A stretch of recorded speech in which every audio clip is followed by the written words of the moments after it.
Hi everyone, स्वागत है आप सभी का एजुकेशन की 98 यूट्यूब चैनल के ऊपर। सो फ्रेंड्स, आज हम कवर करने वाले हैं भारतीय राज्य व्यवस्था का 29वां अध्याय आयोग व परिषदें के 21 इंपॉर्टेंट प्रश्न है और ये पार्ट 5 है। जी गाइस, ये पार्ट 5 है। अगर जो है चार पार्ट अगर आपने अभी तक नहीं देखा है तो आप जाकर हमारे इस यूट्यूब चैनल एजुकेशन की 98 में जाकर जो है मैंने प्लेलिस्ट बनाकर रखा हुआ है। अगर आपने नहीं देखा तो आप जाकर जो है प्लीज़ प्लेलिस्ट में जाकर चेक कर सकते हैं और वहाँ जाकर जो है आप आयोग व परिषद के जो 4 पार्ट हैं वो आप वहाँ से जाकर देख सकते हैं। तो चलिए फ्रेंड्स, आज का क्लास हम शुरू करते हैं और कवर करते हैं आज की क्लास के मोस्ट 21 इंपॉर्टेंट प्रश्न है आयोग व परिषद के। और आप कोशिश करना कि आप जो 21 हैं उनमें से आप कितने अटेम्प्ट करोगे वो भी आप नीचे कमेंट कर जरूर बताना, क्योंकि ये जीके का जो है ना आप लोगों को जो है इसका पकड़ एकदम होना चाहिए। तो कितना क्वेश्चन जो है आपका सही होगा वो भी आप नीचे कमेंट कर जरूर बताना, और आपने 21 में से कितने अटेम्प्ट किया वो भी आप नीचे कमेंट कर जरूर बताना। तो चलिए आज क्लास हम शुरू करते हैं। सो फ्रेंड्स, ये रहा पहला प्रश्न है आपके सामने। राज्य लोक सेवा आयोग का सदस्य सेवानिवृत्ति के पश्चात जिस नियोजन के लिए पात्र है वह नियोजन है। राज्य लोक सेवा आयोग का सदस्य सेवानिवृत्ति के पश्चात जिस नियोजन के लिए पात्र है वह नियोजन है। तो वह नियोजन कौन सा नियोजन है? जो वो सेवानिवृत्ति के पश्चात वो नियोजन उसके लिए पात्र है, तो वो नियोजन कौन सा है? तो वो नियोजन है क्या? संघ लोक सेवा आयोग का सदस्य अथवा अध्यक्ष। तो ऑप्शन नंबर ए इसका सही जवाब हो जाएगा। ऑप्शन नंबर ए इसका सही जवाब हो जाएगा। अगला प्रश्न है, संविधान के किस संशोधन द्वारा राज्य लोक सेवा आयोग के अध्यक्ष तथा सदस्य की आयु सीमा 60 वर्ष से बढ़ाकर 62 वर्ष कर दी गई? संविधान के किस संशोधन द्वारा राज्य लोक सेवा आयोग के अध्यक्ष तथा सदस्यों की आयु सीमा 60 वर्ष से बढ़ाकर 62 वर्ष कर दी गई? तो किस संशोधन द्वारा किया गया? तो यह जो है किस संशोधन के द्वारा किया गया? तो ये किया गया था 41वें संशोधन द्वारा। किसके द्वारा? 41वें संशोधन द्वारा। तो ऑप्शन नंबर बी इसका सही जवाब हो जाएगा। ऑप्शन नंबर बी इसका सही जवाब हो जाएगा। अगला प्रश्न है, राज्य लोक सेवा आयोग के अध्यक्ष तथा सदस्यों की पद अवधि होती है। राज्य लोक सेवा आयोग के अध्यक्ष तथा सदस्यों की पद अवधि होती है। तो कितनी होती है इनकी पद अवधि? तो इनकी पद अवधि होती है 6 वर्ष या 62 वर्ष की आयु जो भी पहले पूर्ण हो। तो ऑप्शन नंबर बी इसका सही जवाब हो जाएगा। ऑप्शन नंबर बी इसका सही जवाब हो जाएगा। अगला प्रश्न है, राज्य लोक सेवा आयोग के अध्यक्ष तथा सदस्यों को साबित कदाचार तथा असमर्था के आधार पर कौन पद मुक्त कर सकता है? तो कौन पद मुक्त कर सकता है? तो ये कर सकता है कौन? राष्ट्रपति। कौन कर सकता है? राष्ट्रपति। तो ऑप्शन नंबर ए इसका सही जवाब हो जाएगा। ऑप्शन नंबर ए इसका सही जवाब हो जाएगा। अगला प्रश्न है, राज्य लोक सेवा आयोग के अध्यक्ष तथा सदस्यों को निलंबित करने की शक्ति किसे है? राज्य लोक सेवा आयोग के अध्यक्ष तथा सदस्यों को निलंबित करने की शक्ति किसे है? तो किसे है यह शक्ति? तो यह है राज्यपाल को। किसको है? राज्यपाल को। तो ऑप्शन नंबर बी इसका सही जवाब हो जाएगा। ऑप्शन नंबर बी इसका सही जवाब हो जाएगा। अगला प्रश्न है, भारत में केंद्रीय सत्कर्ता आयोग की स्थापना निम्नलिखित में से किसकी सिफारिश पर की गई थी? भारत में केंद्रीय सत्कर्ता आयोग की स्थापना निम्नलिखित में से किसकी सिफारिश पर की गई थी? तो किसकी सिफारिश पर की गई थी?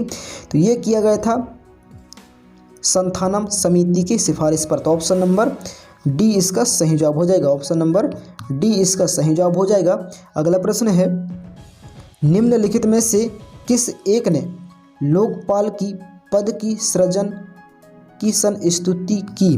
मतलब निम्नलिखित में से किसने, मतलब किस एक ने लोकपाल की पद की सृजन की संस्तुति की? तो किसने संस्तुति की थी लोकपाल की पद की सृजन की संस्तुति?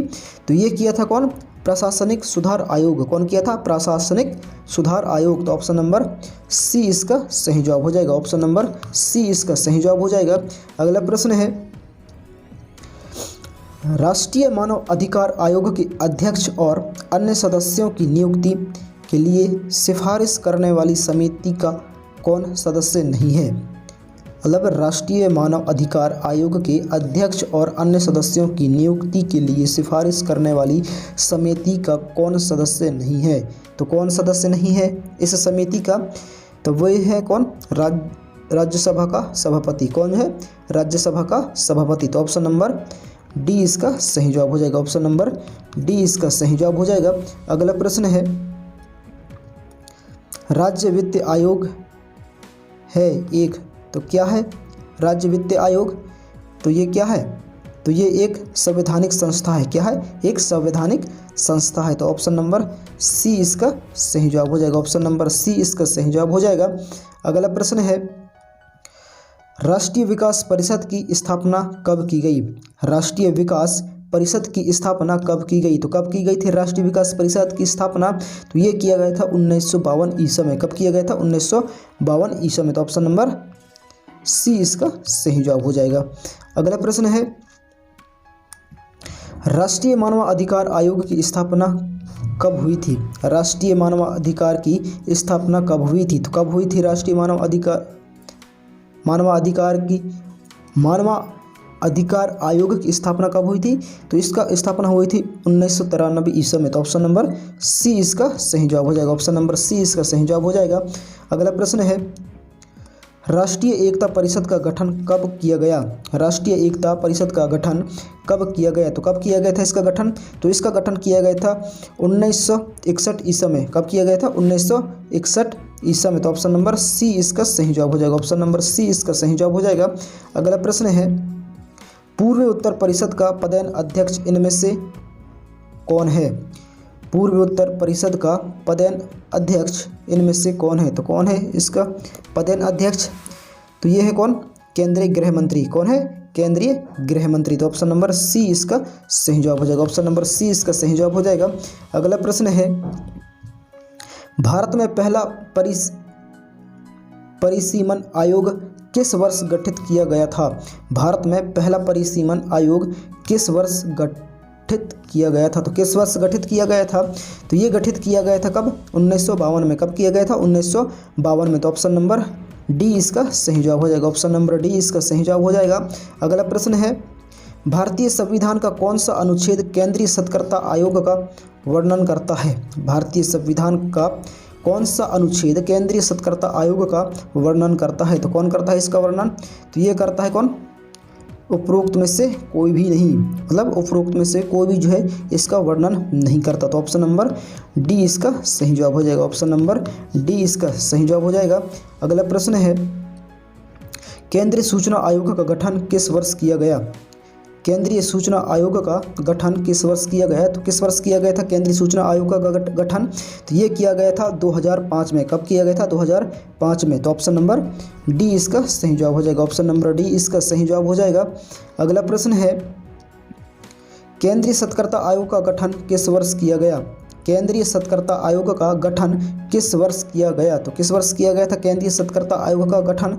तो ये किया गया था 1964 ईस्वी में। कब किया गया था? 1964 ईस्वी में। तो ऑप्शन नंबर ए इसका सही जवाब हो जाएगा। ऑप्शन नंबर ए इसका सही जवाब हो जाएगा। अगला प्रश्न है, राष्ट्रीय महिला आयोग का गठन किस वर्ष किया गया?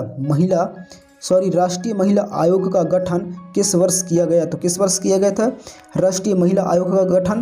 तो ये किया गया था 1992 ईस्वी में। कब किया गया था? 1992 ईस्वी में। तो ऑप्शन नंबर ए इसका सही जवाब हो जाएगा। ऑप्शन नंबर ए इसका सही जवाब हो जाएगा।